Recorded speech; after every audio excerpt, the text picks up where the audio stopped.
સંધ્યામાંથી અરુંધતી થઈ એ આપણે લાસ્ટ જોયું.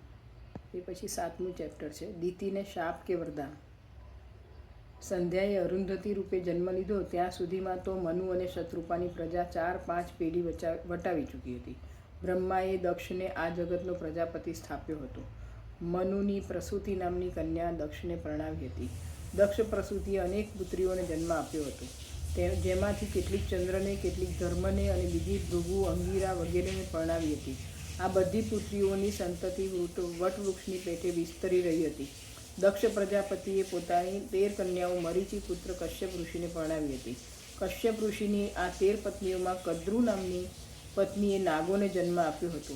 તો વિનતા નામની પત્નીથી વરુણ અને ગરુડ નામના 2 પ્રતાપી પુત્રો જન્મ્યા હતા. આ બંને બહેનોએ એકબીજી પર ઈર્ષ્યા પણ ઘણી હતી.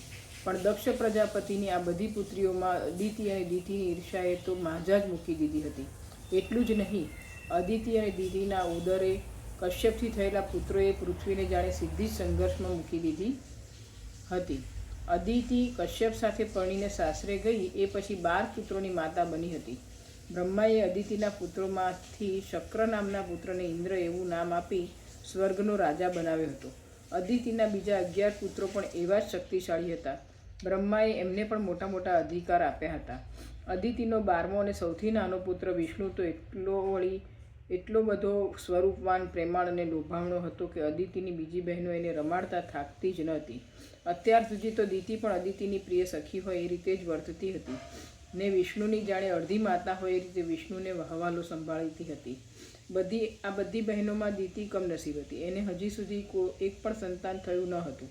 મોટી બહેનના વિષ્ણુને જોઈ એ પછી એનો જીવ માતા બનવા માટે જાણે તલપાપડ જ થવા લાગ્યો. વિષ્ણુ નાનો હતો ત્યારે એને જોઈને એ એક તરફથી અડધી થઈ જતી તો બીજી તરફ અતિ સુંદર એ બાળક ઉપર દાજ પણ એવી જ ચડતી હતી. એકવાર દિતિ વિષ્ણુને રમાડતી ઉપવનમાં બેઠી હતી. રમાડતા રમાડતા વિષ્ણુના ગળા ફરતો હાથ રાખીને કહેવા લાગી કે તારા ઉપર એવી દાજ ચડે છે કે ગળું ઘૂંટીને મોકલી દઉં સીધો યમ સદનમાં. દબાવી દઉં આમ કહેતી સાચે સાચે વિષ્ણુનું ગળું દબાવવા લાગી. એના મનથી હતું કે હમણાં આ બાળક હસવાને બદલે રડવા લાગશે. આમ ને આમ દિતિએ પોતાના હાથું એટલું બધું બળ અજમાવી જોયું, પણ વિષ્ણુ તો બસ હસતો જ રહ્યો. દિતિને પોતાના કૃત્યનો ખ્યાલ આવતા એના અંગે પસીનો પસીનો થઈ ગયો. બીજી તરફ નાનકડા વિષ્ણુનું સામર્થ્ય જોઈને એના અચરજનો પાર ન રહ્યો. એને હવે વિષ્ણુને એક પ્રકારનો ભય લાગવા માંડ્યો. ઈર્ષ્યા પણ એટલી હદે વધી પડી કે વિષ્ણુને જુએ ને એનું ગળું દબાવવાનો પ્રસંગ સાંભળી આવે. આ સાથે એ ખુન્નસભરી ચીડ સાથે મનોમન બબડી રહે, આ દુષ્ટ શું જબરો છે. આ પ્રસંગ પછી દિતિએ મનોમન નિર્ણય કર્યો કે પતિને રીઝવીને એમની પાસેથી હું એવો બળવાન પુત્ર માગીશ કે મોટી બહેનના વિષ્ણુને પાણી ભરાવે. એકવાર કશ્યપની બધી પત્નીઓએ પોતપોતાના પરિવાર સાથે વન વિહાર તેમજ જળ વિહાર કરવાનો પ્રસંગ યોજ્યો હતો.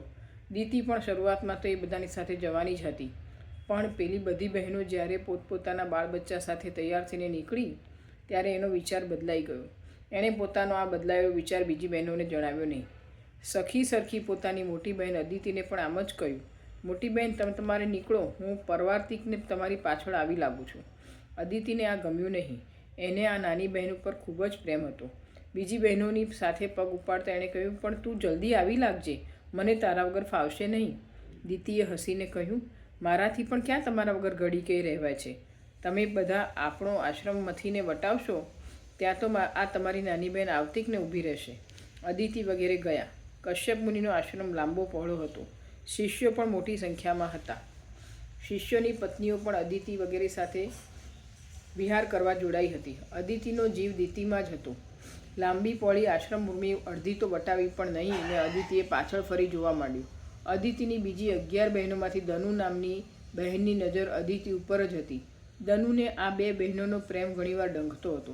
આજે પણ દનુ કહ્યા વગર ન રહી શકી. મોટી બહેન, આજે દિતિ આવશે જ નહીં, હું તમને સાચું કહું છું. હકીકતમાં તો દનુએ જ દિતિને આજના એકાંતનો લાભ લેવા આડકતરી રીતે પ્રેરી હતી અને કહ્યું હતું કે પતિ આજે આશ્રમમાં એકલા જ હશે તો રહી જા અલી, સેવા કરજે, અને આંખ મિચકારી હતી. દિતિ સાચે જ દનુની આ પ્રેરણા મળતા ખુશખુશાલ બની ગઈ. હળવેક રહીને ટળી રહી. દિતિની આ હિંમતથી દનુ ખુશખુશાલ બની રહી. અદિતિને રાહ જોતી જોઈને એણે કહ્યું પણ ખરું, આજે એની આશા રાખવી નિરર્થક છે મોટી બહેન. અદિતિએ દિતિ માટે વિશ્વાસ હતો એટલું જ બોલી, જોઈએ છીએ. દનુ હંમેશા અદિતિની સ્પર્ધા કરતી હતી. ખાસ તો અદિતિના પુત્રોને બ્રહ્માએ સ્વર્ગમાં મોટા સ્થાન આપ્યા હતા, જ્યારે પોતાના પુત્રોને તપ કરવાનું કહ્યું હતું. આ હિસાબે દનુને અદિતિની અંદરખાનેથી ખૂબ જ ઈર્ષા થતી હતી. દિતિ અદિતિના બાળકોને રાખતી અને રમાડતી, એ પણ એને અંદરખાનેથી નહોતું ગમતું. આ બધા વાતો કરતાં કરતાં આશ્રમની સીમ પણ વટાવી ગયા, પણ અદિતિએ જોયું તો દિતિ સાચે જ દેખાઈ નહીં. મનોમન ખુશખુશાલ બની રહેલી દનુ વિહાર દરમિયાન પણ અદિતિને અવારનવાર કહેવા લાગી, જોયું ને મોટી બહેન, દિતિ તમને છેતરી જ ગઈ ને. સૂર્ય આથમવા ગયો ત્યારે તો દનુ અદિતિને બનાવવા જ લાગી, હવે તો આશા છોડો મોટી બહેન, હું તમને નહોતી કહેતી દિતિ આજે આવશે જ નહીં. અદિતિને દિતિ માટે ખૂબ જ દુઃખ થયું. એને થયું કે એને નહોતું આવવું તો મને ચોખ્ખી ના કહેવી જોઈતી હતી. આ મેં જૂઠું શું કામ બોલી? દનુ કહે છે એ હિસાબે તો એમ જ થયું કે આવવાની જ ન હતી. એણે દનુને વાત કરી હશે ત્યારે જ ને. દનુને વાત કરી તો મને કેમ ના કરી? ગમે તેમ પણ દિતિનું આજનું વર્તન અદિતિને બિલકુલ ગમ્યું નહીં. દનુની વાત ઉપરથી તો એમ લાગતું હતું કે એ પોતે દિતિ મારાથી બાદલું રમવા લાગી છે. એ હવે એની જેટલી દનુની છે એટલી મારી રહી લાગતી નથી. અદિતિ ઊંડી ઉતરીને કારણ પણ શોધવા લાગી. એવું શું કારણ હશે કે જે આજે જૂઠું બોલીને એકલી આશ્રમમાં રહી હશે? સાજી માંદી પણ નથી, ઉલટાની રોજના કરતાં વધારે લહેરમાં લાગતી હતી. અદિતિ ગમે તેટલો વિચાર કરે તો પણ દિતિના આજના વર્તનને એને ખ્યાલ આવવો મુશ્કેલ હતો. અરે દનુ કદાચ સાચું કારણ અદિતિ આગળ કહે તો પણ પતિપરાયણ બલકે ધર્મપરાયણ અદિતિના ગળે દિતિનું આવું વર્તન ઉતરે એમ હતું જ નહીં. ખુદ દિતિએ પણ કેટલા મંથન પછી આજનું આ અધર્મયુક્ત પગલું ભરવાનો નિર્ધાર કર્યો હતો. વાત એમ હતી કે નિસંતાન દિતિની બાળકની ઝંખનાએ આજે એને મોટી બહેનથી બાદલું રમવા પ્રેરી હતી. આશ્રમના બધા પરિવારોને આજે વનવિહાર કરવા નીકળેલા જોઈને દિતિને થયું કે આજે દૈવનું પ્રેરેલું મજાનું એકાંત મળ્યું છે, તો લાવને હું પતિને પુત્રદાન માટે આગ્રહ કરું. એ મારા પર પ્રસન્ન થશે તો જરૂર મને પુત્ર આપશે. એમની પાસે કંઈ સિદ્ધિ નથી. આજે હું એમના ચરણોમાં ઢળી પડીશ, આંસુઓથી એમના ચરણ ભીંજવી દઈશ. એ મારા પર જરૂર કરુણા કરશે.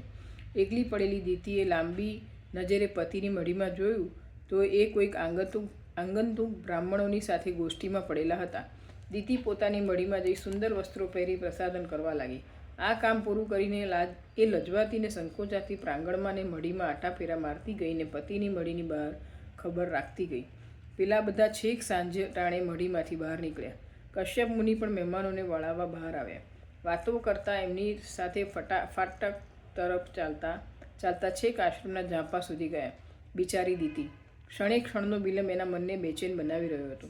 ઝાંપા આગળ વળી પતિને મહેમાનો સાથે ઊભા રહીને વાતે વળેલા જોયા ત્યારે તેની આંખમાં આકળામણના આંસુ સુદ્ધા આવી ઊભા. એક તરફ સૂર્યાસ્ત થયો, બીજી તરફ મહેમાનોને વળાવી પતિ પોતાની મઢીમાં પાછા ફર્યા. પ્રાંગણમાં વેલીની ઓથે ઊભી રહીને જોઈ રહેલી દિતિનું હૃદય પતિની મઢી તરફ જવા પગ ઉપાડતા જોર જોરથી થડકવા લાગ્યું. એક મન કહે કે અગ્નિહોત્રનો સમય થયો છે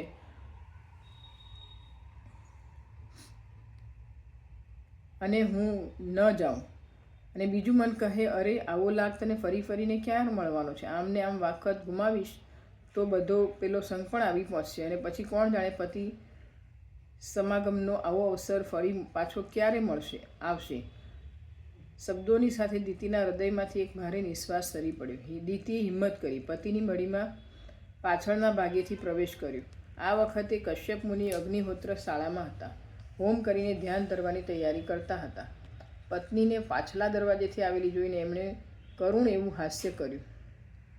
પત્નીનો શણગાર તેમજ અંગ મોં પર ભાવ જોતા સમજી ગયા કે આ ભીરુ અભિસારિકાના ભાવ સાથે આવેલી છે.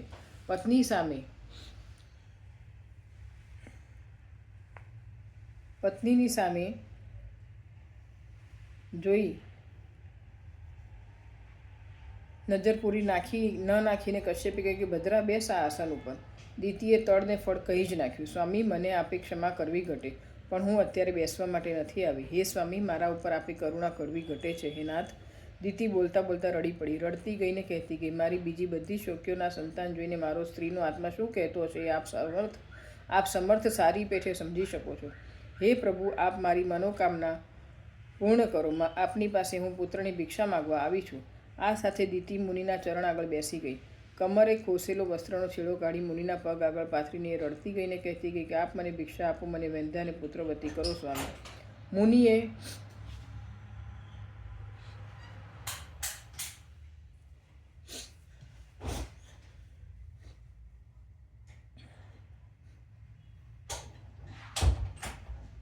દીતીના ખભા પર હાથ મૂકી પ્રેમથી કહ્યું કે હે કામિની, હે નવયૌવના, તારી ઈચ્છાને હું જરૂર સંતોષીશ, પણ તું થોડોક સમય થોભી જા.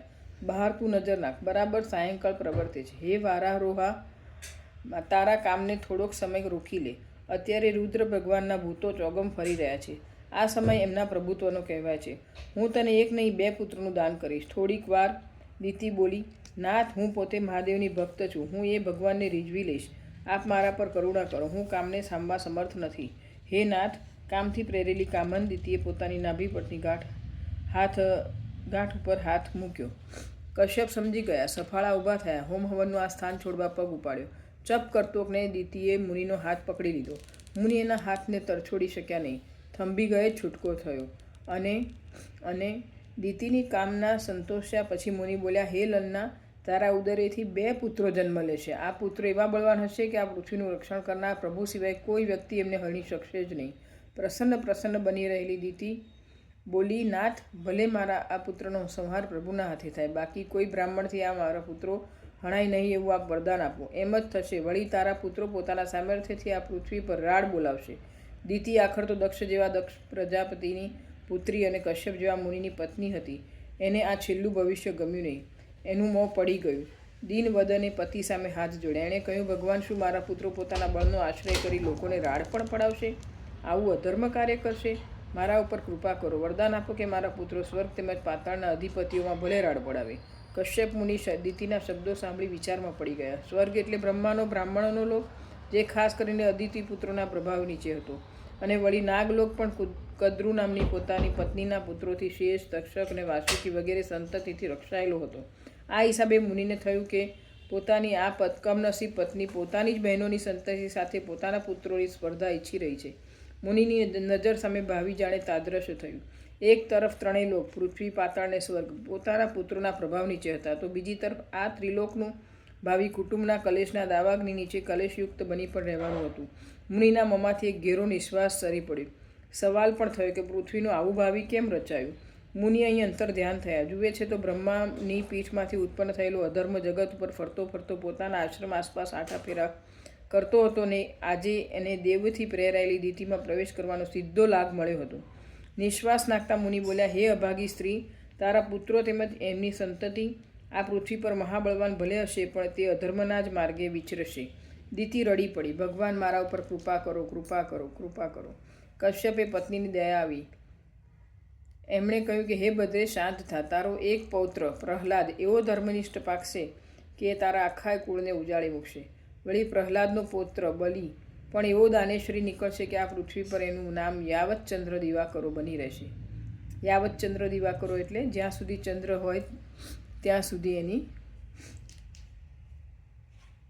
ગાથા ગવાશે. જા, હવે તારું કલ્યાણ થાઓ. 2 ડગ ભરી વળી મુનિ થંભી ગયા. ભવિષ્ય ભાગતા હોય એ રીતે બોલ્યા કે સૃષ્ટિમાં તારી દીતીની સંતતિ દૈત્યોના નામથી ઓળખાશે. વળી દનુની પ્રજા પણ દાનવો કહેવાશે.